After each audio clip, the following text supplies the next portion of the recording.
What would you do if the entire galaxy turned against you? If every star, every council, every weapon of unimaginable power was pointed at your home, determined to erase humanity from existence? That is not a hypothetical question. It is the story of how we survived. Against odds so impossible, even the stars themselves seemed to hesitate in disbelief. The first sign came not as a roar or explosion, but as a silence so deep it pressed against the mind like a physical weight. Communications from Earth's colonies vanished. Trade routes went dark, and the Council, the Galactic Council, a union of species older than humanity itself, issued a declaration not of war, but of judgment. Humanity, they said, was a threat. Our resilience, our unpredictability, our very survival instinct had drawn their scrutiny. And now they intended to correct what they called an error in the cosmic balance. The Council had weapons, of course. Ships that could crumble planets, fleets that moved faster than thought, and fleets of drones designed to hunt, track, and exterminate. Entire worlds had fallen under their control, vaporized in silent firestorms, leaving only echoes of what had been. And yet, humanity, we fought back. It began with whispers. Not on Earth, not in the shining cities of the inner systems, but in the ragged colonies on the edge of the Milky Way, mining outposts, research stations, refugee settlements, places so remote even the Council considered them insignificant. But there, humans learned something the Council had forgotten. We adapt, we endure, we survive. Captain Elias Rourke was one of the first to realize it. He commanded a derelict freighter, the Ardent Falcon, barely a ship, yet a home to hundreds of civilians fleeing Council patrols. One night, beneath the pale light of the twin moons of Vera 9, sensors picked up an anomaly, a Council dreadnought moving through the system, its engines humming like a swarm of deadly bees. Panic would have frozen most crews, but not Rourke. He knew the freighter was slower, weaker, almost laughably outmatched. And yet, he made a choice that would change everything. He led the dreadnought through a canyon of asteroids, a jagged corridor where even a small miscalculation could tear a ship apart. The Council vessel followed, relentless, but it was designed for open space combat, not weaving through lethal debris. One by one, it struck the asteroids, explosions sending shockwaves through the void. Rourke and his crew emerged battered, but alive. Humanity had survived its first dance with extinction. It was a small victory, almost meaningless on a galactic scale, yet it spread like wildfire. Humans began to see that survival was not just possible. It was inevitable if we fought smart, if we used cunning over brute strength. And as we adapted, we learned the Council's mistakes, their reliance on overwhelming force, their arrogance in assuming control over a species they had dismissed as primitive. Then came the whispers of Zephra, a name that was at first dismissed as myth, even among the most seasoned pilots. Zephra, they said, was not a weapon, not a fleet, but something older, something alive, something that the Council feared more than humanity itself. It was a predator, yes, but one bound by instinct and intelligence, whose loyalty could be earned by those who understood it. Humanity, desperate and cornered, reached out not with fleets, but with empathy, with understanding of what the Council could not hope to grasp. Dr. Alien Marston was the first scientist to make contact. Alone on the edges of the Orion Nebula, studying anomalies in quantum resonance, he encountered what could only be described as a guardian of ancient power. 3 hatchlings clung to its side, trembling yet fierce. The Council had no knowledge of these creatures, yet they sensed them, feared them, and underestimated the humans who had discovered their existence. The first battle was not cinematic or heroic. It was quiet, almost invisible. Council drones swept through mining colonies, seeking any trace of human life. Rourke's fleet, now small squadrons of scavenged ships and converted freighters, waited in the shadow of an abandoned orbital station. They did not fire first. They waited, breathing the same tension that their ancestors had felt when cornered by predators on Earth centuries ago. And then, in the moment the council thought they had the upper hand, the humans struck not with sheer force, but with precision, with ingenuity. A drone went down, then another. Systems the council considered foolproof were hacked, turned against them by code written in the margins of desperation and brilliance. Humanity began to realize something critical. We were unpredictable. Every human life, every mind, every instinct that had evolved over millennia became a weapon, and the council could not understand it. By the time the dreadnoughts arrived in the Orion Nebula, humans were no longer running, we were hunting. Using the nebula's storms, we drew council ships into ambushes, guided them into gravity wells, and turned their own weapons against them. Ships that once seemed invincible now exploded in brilliant arcs of fire, illuminating the swirling colors of the nebula. But the true turning point was never a battle. It was a bond, a connection between human ingenuity and forces the council had deemed uncontrollable. Marston and Zephra moved through the war-torn corridors of drifting vessels, rescuing hatchlings, reclaiming lost knowledge, and uniting humans and ancient beings in a pact of survival. It was a fragile alliance, tentative, yet powerful. Humans had found a way to fight not just with weapons, but with understanding, with empathy, with strategy that no council mandate could predict. Meanwhile, the council watched. Their communications, once filled with threats and declarations, became fragmented, panicked, desperate. They realized too late that they had underestimated the species they had tried to extinguish. Humanity was not just surviving, we were evolving. Every engagement, every narrow escape, became a lesson, a blueprint for survival that spread across the stars, faster than any council fleet could suppress. In the darkness between systems, a new strategy emerged. Humans, working with what the council could not comprehend, began striking at the very foundations of council power. Supply chains were disrupted, command vessels hijacked, critical intelligence networks infiltrated. Every minor victory built momentum. Every daring escape reinforced the mythos. Humans could not be destroyed. Not by fleets, not by dreadnoughts, not by gods of war themselves. But the council did not relent. Far from it. They unleashed their most terrifying weapon yet, the ecliptic array, a network of annihilation that could erase entire sectors with a thought, a system designed to make resistance meaningless. Entire human colonies vanished in a blink. Panic surged. Fear gripped the heart of humanity. And yet, even in the face of incomprehensible devastation, we refused to bow. Captain Rourke gathered what remained of the fleets and the remnants of the Sol system. Marston and Zephra coordinated their efforts, moving unseen, using the nebulae and wormholes to hide from the Council's sensors. Small skirmishes turned into coordinated strikes. Humans had learned the art of survival not just in isolation, but as a network, a shadow force that could appear anywhere, strike anywhere, and vanish before retaliation. And then, as the ecliptic array's first wave swept toward the outer colonies, a signal arrived, a faint, resonating pulse carried through space, one that could not have been human. It was Zephra calling the young hatchlings, summoning forces that the Council had never accounted for. The void trembled. The stars themselves seemed to shimmer in response. Humanity had one chance to strike back, and it was tied to beings older than the Council, creatures of pure instinct and cunning, who could move faster than thought, strike harder than metal, and vanish into the dark where no machine could follow. For the first time, the balance of power shifted, not because humanity was stronger, but because we had become something new, something the Council could not understand, something that combined the instinct of the wild with the ingenuity of our minds.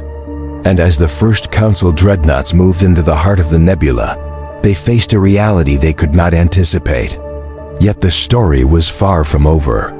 The battle had begun, but the war for survival, the war to prove that humanity could not be destroyed, was about to reach heights even our ancestors could never have imagined. And in the shadows, Marston whispered to Rourke, his voice barely audible over the hum of engines. "They think they know us, but they have no idea. What comes next? A silence fell over the fleet. The nebula twisted around them, lightning arcing across its stormy clouds. And then, in the distance, a shadow moved larger than any ship, alive, terrifying, yet strangely protective. The council had met resistance. The question now was whether they understood the force they had awakened, or if it was already too late for them.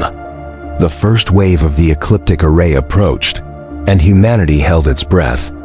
In the darkness of space, on the brink of extinction, a single truth echoed louder than any weapon. We were not finished. Not yet.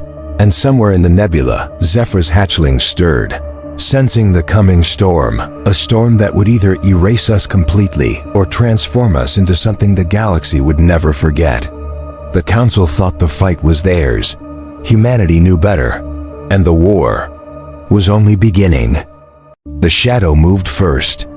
It was impossible to define at first glance, too massive to be a ship, too deliberate to be a natural phenomenon. Lightning from the swirling clouds of the Orion Nebula flickered against its form, outlining scales that shimmered like molten metal. Zephra had arrived. The council fleets, bristling with guns and guided by sensors that could detect a neutron star across light years, faltered. For the first time, they were confronted not by a human weapon or a tactical maneuver, but by a force entirely outside their understanding. Rourke gripped the controls of the Ardent Falcon, his knuckles white. The hatchlings, 3 of them, darted around Zephra's massive frame, their small forms like living sparks of hope against the vast darkness. "They're here," he murmured, barely audible over the thrumming of the engines. "They're ready."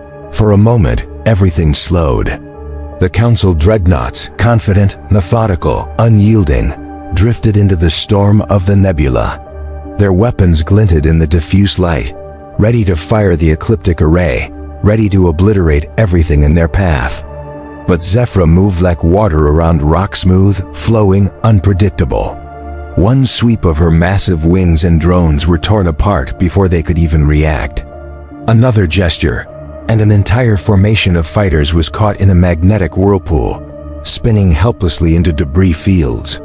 Humanity had allies they could barely comprehend, and the council realized too late that sheer firepower was meaningless here.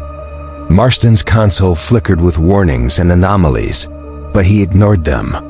His eyes were fixed on the resonance field Zephra emitted, a frequency that seemed to hum with intelligence. Every hatchling mirrored it, amplifying its effect. Ships shook as if struck by invisible hands. Humans moved with purpose, not just to survive, but to orchestrate a symphony of chaos the council could not predict. And yet, even amid victory, fear lingered. The ecliptic array was still active, still calculating, still preparing its strike. It had destroyed entire colonies with surgical precision. Humanity's survival until now had been against all odds, but one misstep, one miscalculation, and everything would end. Rourke and Marston both knew it. They also knew that Zephra and her hatchlings, powerful as they were, could not hold back annihilation indefinitely. The Ardent Falcon wove through the debris of shattered drones and broken council craft, carrying civilians who had clung to life with every ounce of desperation. A child's laughter echoed briefly in the cabin, a fragile, fleeting reminder that life persisted. Marston glanced at Rourke, seeing the same unspoken thought reflected in his eyes. This was no longer just about survival. It was about proving something the council could not erase. Humanity, in its fragility and brilliance, had value. We had spirit, and we would fight. As the fleet regrouped in the shadow of a dying star, a new anomaly appeared. Not a council ship, not a weapon, but a fragment of space-time itself, a rip in the nebula that pulsed with an unearthly light. Marston's instruments went wild, detecting energies that defied known physics. "It's alive," he whispered, staring at the phenomenon, or at least conscious. "It's reacting to us." The fleet approached cautiously, knowing that curiosity could be fatal. And yet, for the first time in weeks, a spark of hope kindled. If the council had their dreadnoughts, humanity had mysteries they could not control. Small teams of scientists and pilots were dispatched, mapping the edges of the anomaly, searching for weaknesses, searching for opportunity. And what they discovered was staggering. The rip was not a weapon, but a doorway. A corridor through the nebula that bent space and time, potentially capable of turning the tide of the war. Rourke's voice cut through the comms. This could be it. This is our chance to strike back. Decisively. But the Council sensed it too. Their dreadnoughts surged forward, faster, sharper, guided by algorithms honed over millennia. What followed was a confrontation that could have been written into the annals of legend.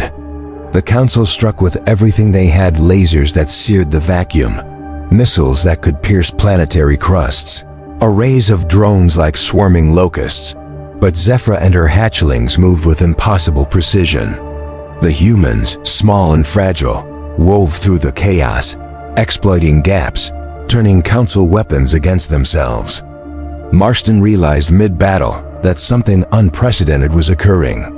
The nebula, the anomaly, the creatures, they were not just assisting. They were learning, evolving, adapting in real time to Council tactics. It was as though the galaxy itself had chosen to intervene, bending toward humanity's survival. And in that moment, a new understanding settled in his mind. Humanity's fight was never just for survival. It was becoming a force that would shape the rules of the universe itself. Yet even as victories mounted, the Council unveiled its next strategy. From the dark reaches of the nebula emerged a vessel unlike any human or Council craft before, the Judicator. Massive beyond comprehension, bristling with weapons that hummed like living engines, it carried an intelligence that was terrifyingly alien yet coldly logical. It was designed not merely to kill, but to adapt, to predict human behavior, to eliminate unpredictability itself. And for the first time, the humans and their allies faced a challenge that even Zephra's raw power might not counter. The Judicator descended on the fleet like a shadow of doom.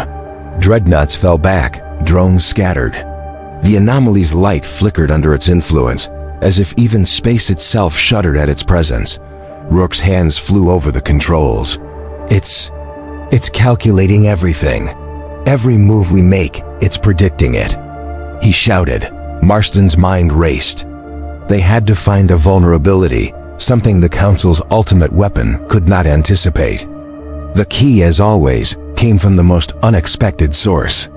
One of the hatchlings, small and nimble, darted toward the anomaly, resonating in frequencies that Marston barely understood. The anomaly responded, opening a portal not just in space, but in thought, a way to disrupt the Judicator's predictive algorithms, to make it blind, to give humanity a chance to strike where they could not anticipate.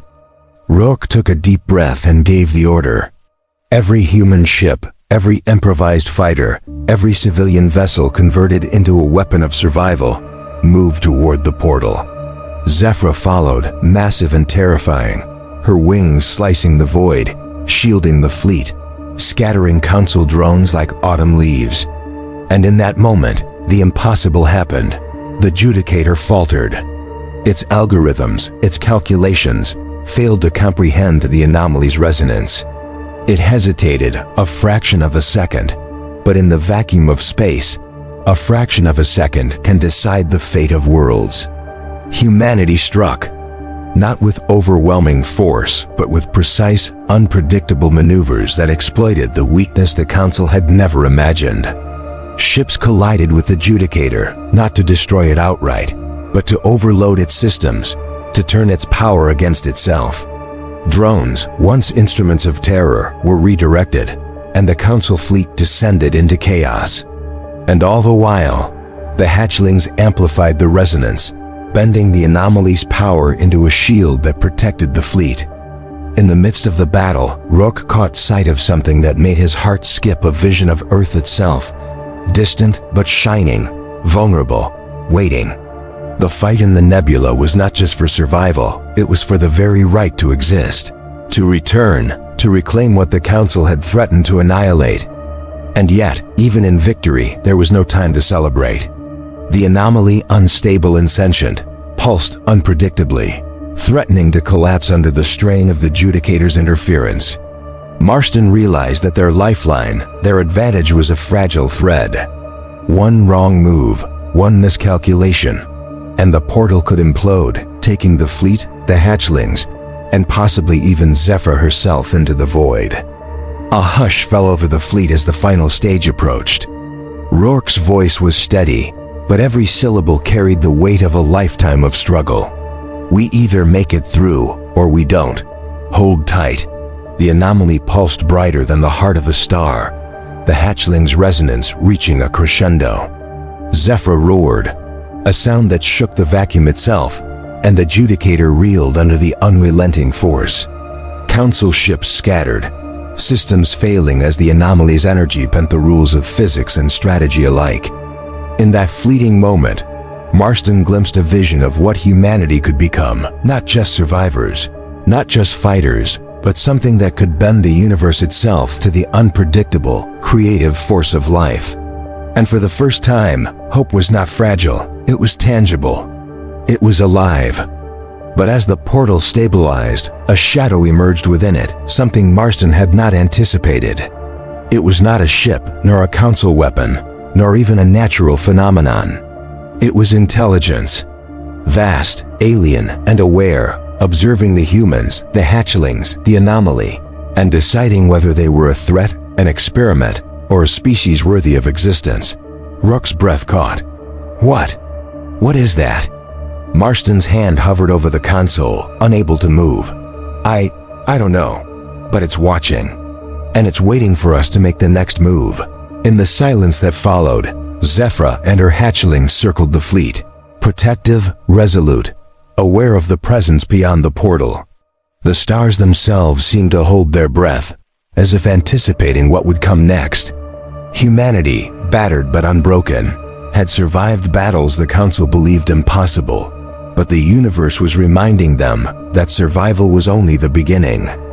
And somewhere, deep within the anomaly, something stirred a presence older than the Council, older than the stars themselves, waiting to see if humanity's fight was merely defiance, or the spark of something greater.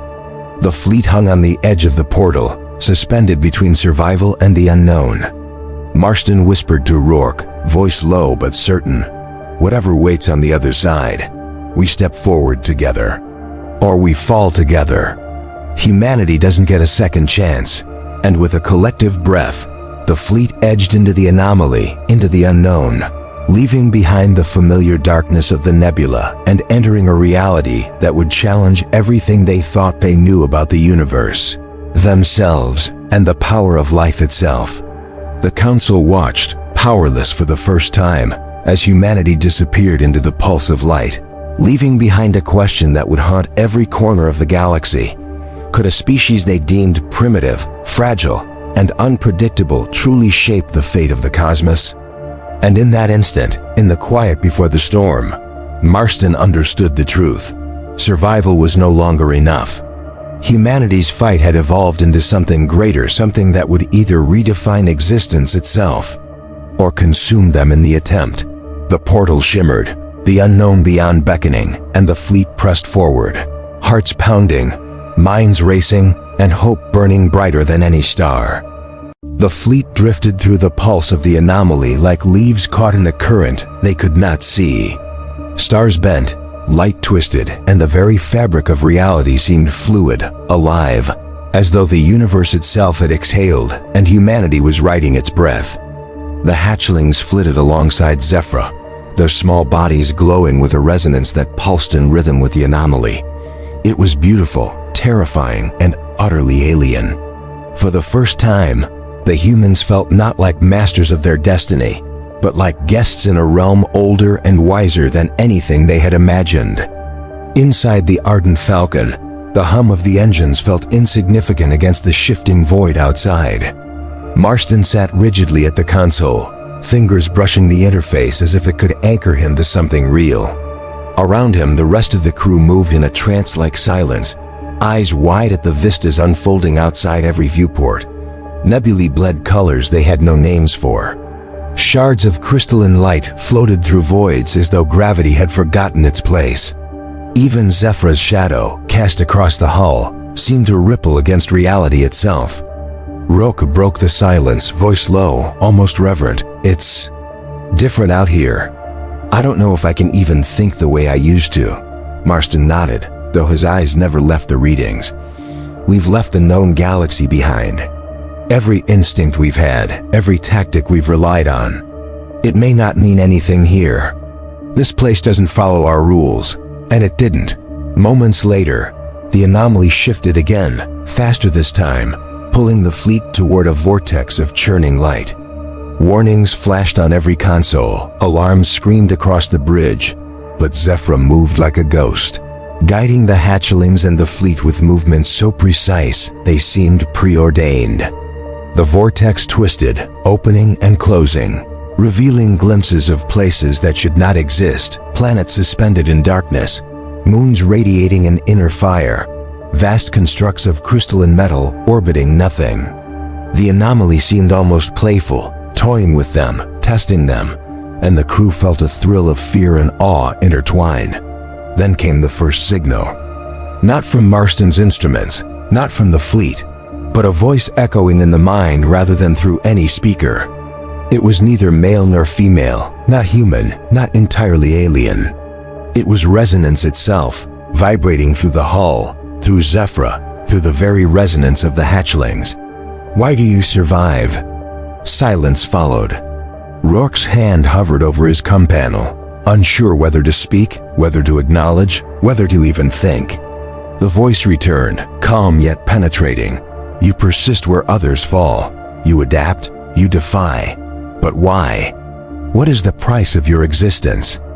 Marston felt a chill crawl up his spine. This was not a council tactic, not a weapon, not even a natural phenomenon. This was intelligence, old and vast, probing them, weighing them, seeking something. "I think it's alive," he whispered, almost to himself. "Not in the sense we understand.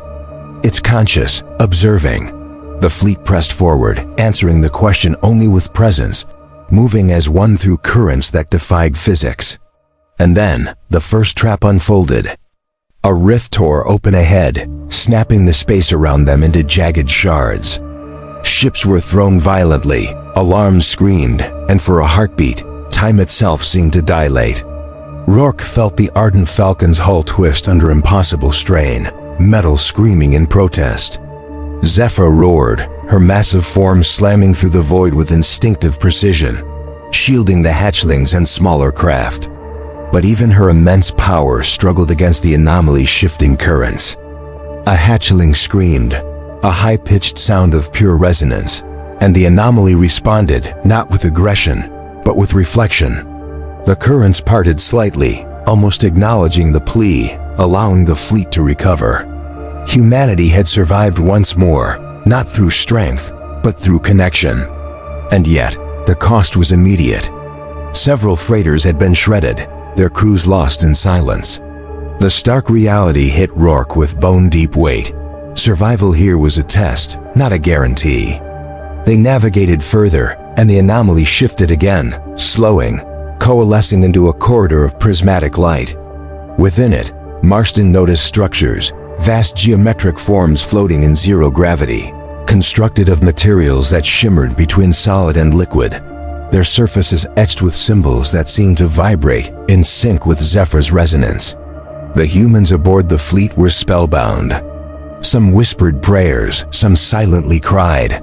Others stared in awe at a reality that had no precedent. The anomaly itself seemed to pulse, guiding them. And then came the revelation. Embedded within the structures were echoes of civilizations, millennia-old species, all extinct, their remnants preserved in resonance patterns, recorded within the anomaly itself. Marston's voice was trembling when he spoke. "It's a library, or a tomb, maybe both.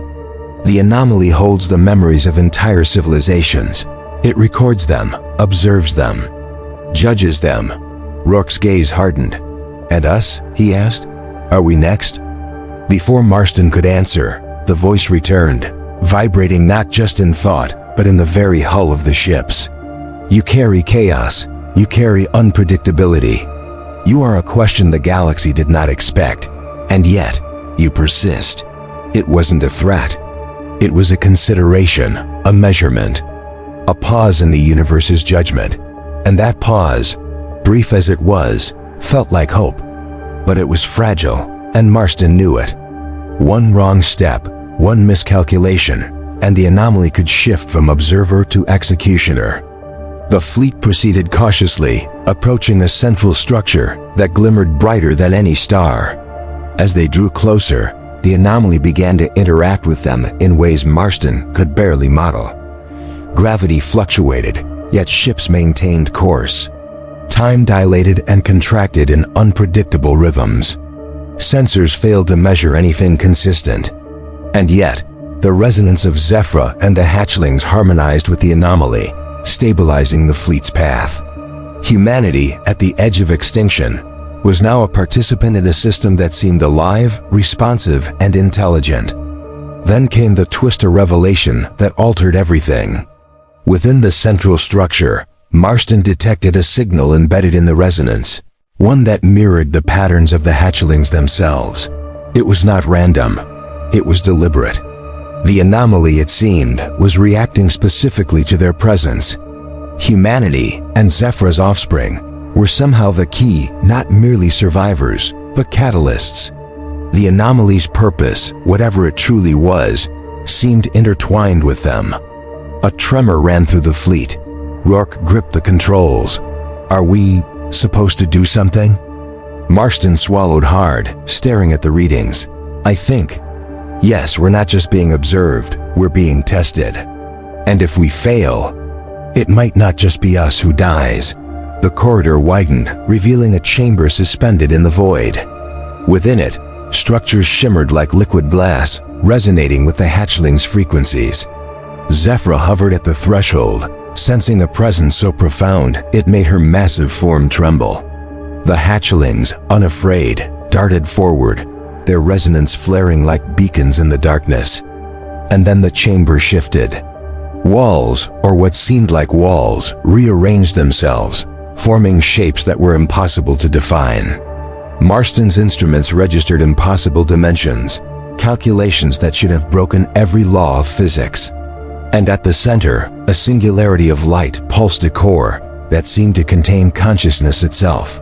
It was neither malevolent nor benevolent, only aware, observing, waiting. The fleet paused, suspended in awe and terror. Rourke's voice broke through the silence. It knows us, all of us, everything about us, and yet, it hasn't judged. Not yet.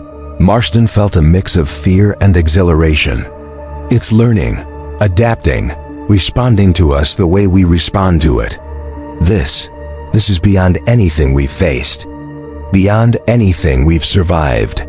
Suddenly, the anomaly shifted again, violently, as if impatient. The singularity pulsed with blinding intensity, and the corridor of light began to collapse inward. Ships shuddered. Alarms screamed. Even Zephra roared in alarm. The hatchlings darted toward the singularity, resonating in a frequency that Marston had never measured before. Their small bodies glowed with a brilliance that momentarily stabilized the collapse. Rourke clenched the console. We're not done. Not yet. Hold everything together. But Marston knew the truth. Whatever waited at the center of the anomaly, whatever consciousness had been guiding, testing, observing, they were about to be confronted. The challenge was no longer external. It was intimate, profound, and existential. Humanity's fate, the fate of Zephra's hatchlings, the very meaning of survival, depended not just on strategy or firepower, but on understanding something beyond comprehension. And in that moment, as the light pulsed, as the anomaly quivered, as the singularity seemed to consider them, Marston realized the unthinkable. Humanity was not simply in the anomaly.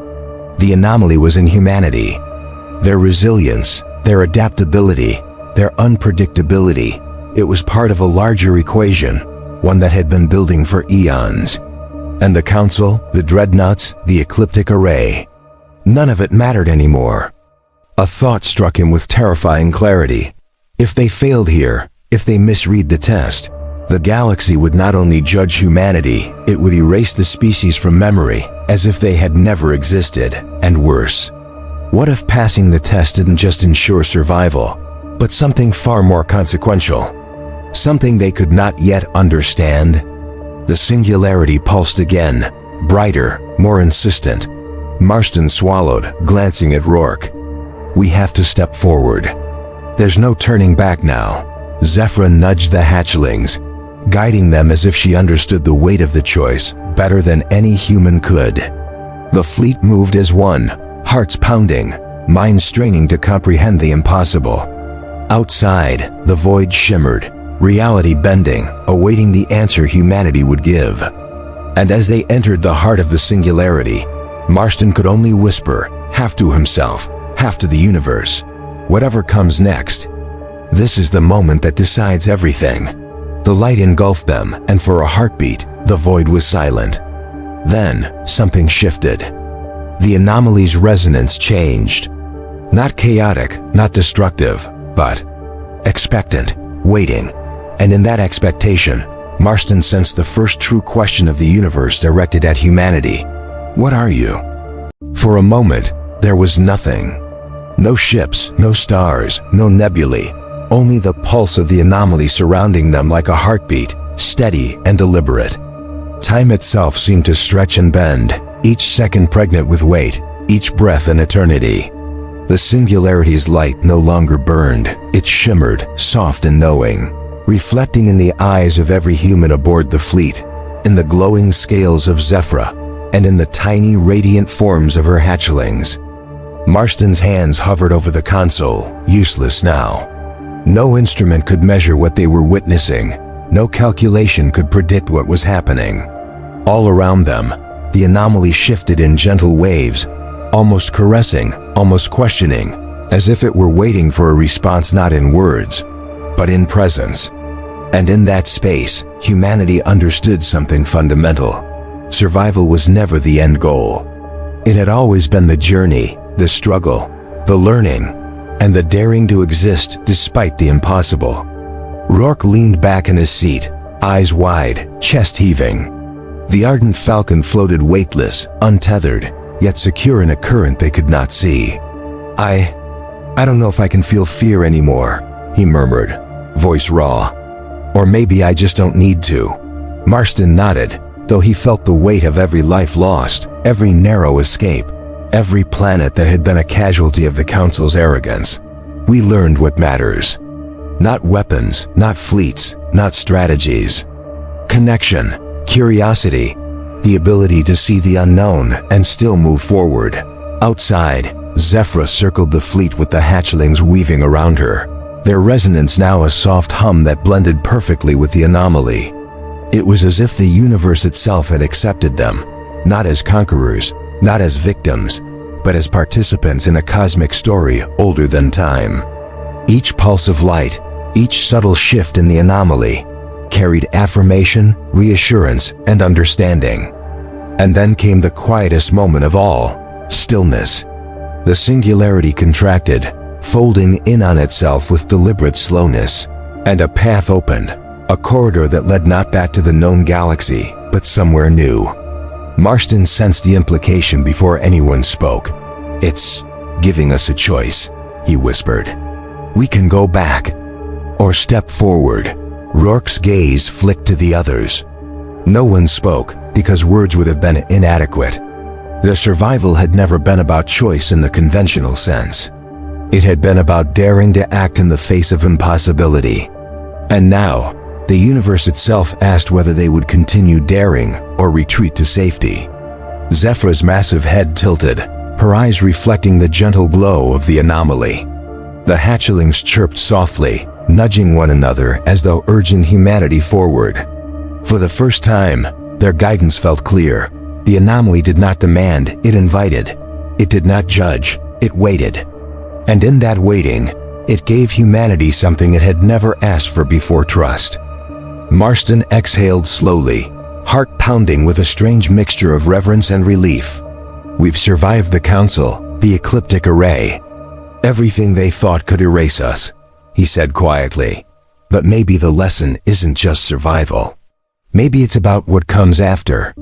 About who we become once we're no longer running. The fleet drifted toward the new corridor. Colors shifted in ways no human eye could describe, yet every human aboard felt it. Hope, awe, the fragile thrill of creation itself.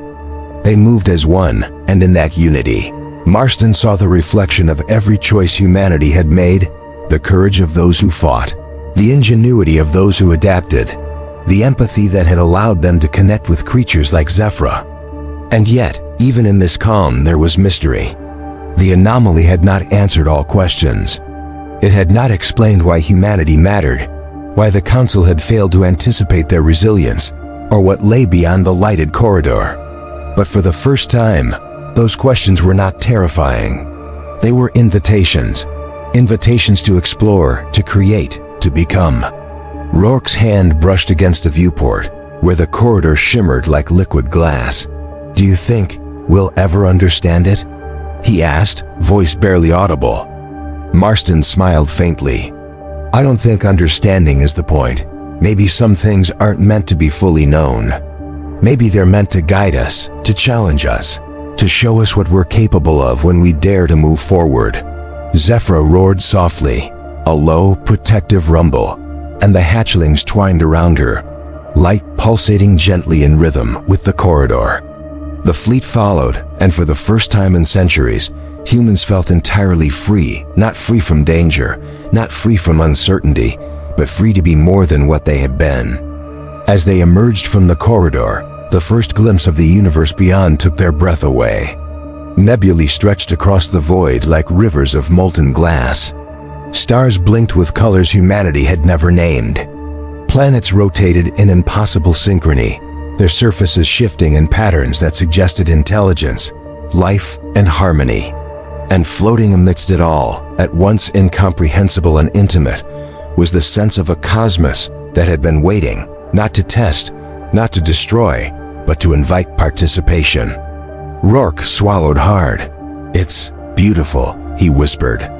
"It's like everything we feared, everything we survived." "Let us hear." Marston nodded, eyes tracing the shapes of alien worlds and vibrant nebulae. "Maybe that's the point.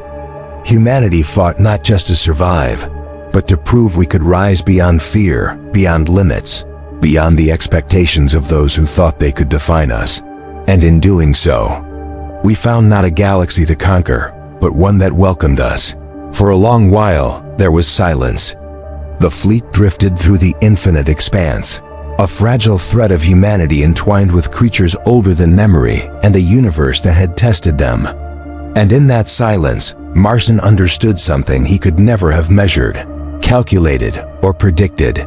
Survival had never been the measure of life.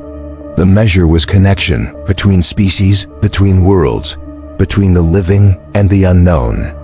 He glanced at Zephra, her massive form hovering protectively, her eyes reflecting understanding that went beyond words. And at the hatchlings, bright and alive, weaving through the void with effortless grace. Humanity was no longer alone, yet it had not surrendered its identity. The paradox of survival and growth, of fragility and strength, had never felt so clear. Rourke's voice broke the reverie. "Do you think they'll come for us again?" Marston shook his head slowly. "Perhaps. Perhaps the galaxy always tests those who dare to exist. But if they do, we'll be ready, not because of weapons, not because of fleets, but because we learned what it truly means to endure, to adapt, and to care." And as the fleet moved into the vast expanse, the light of the anomaly fading behind them like a sigh, the universe itself seemed to pause, acknowledging their passage. Humanity had faced annihilation, defied an empire of stars, and found a place not just to survive, but to belong. In the quiet that followed, the question lingered, not of fear, not of threat, but of possibility.